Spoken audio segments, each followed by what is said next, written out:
It's been called the gateway to Europe, a name it earned as one of the largest cargo ports in the world. But over the years, it's become better known for its diversity. Rotterdam's inhabitants are about as global as the ships that dock within its port. That's because around 50% of them aren't from here.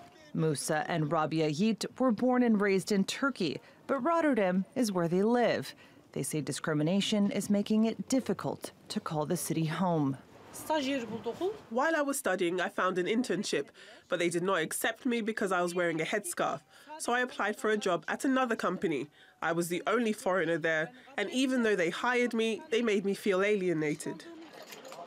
But the Yiğits are not alone. The imam of Rotterdam's largest mosque says the community has been targeted as a whole.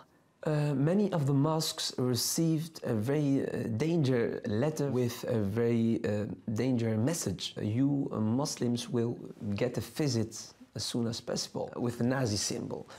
For me, what the danger is not the letter itself, but the idea, the person behind the letter.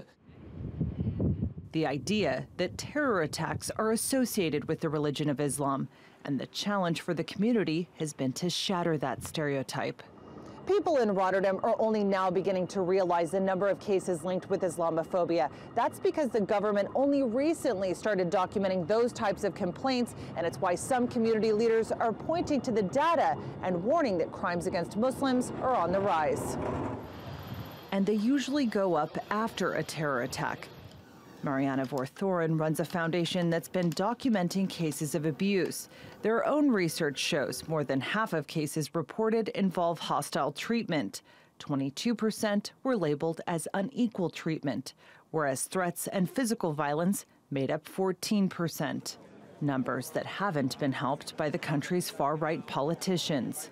The second largest party now in the country is a party that has a very explicit anti-Islam agenda, and most of the points in it are very explicit anti-Islam, for example, to ban the Quran and to close mosques, that it has given a general sense to a lot of Muslims, you know, am I still welcome here? Rotterdam's motto is stronger through struggle, and many believe there's still hope that the city will continue to remain proud of its diversity, not polarized by it. Kilmeny Dukart, TRT World, Rotterdam.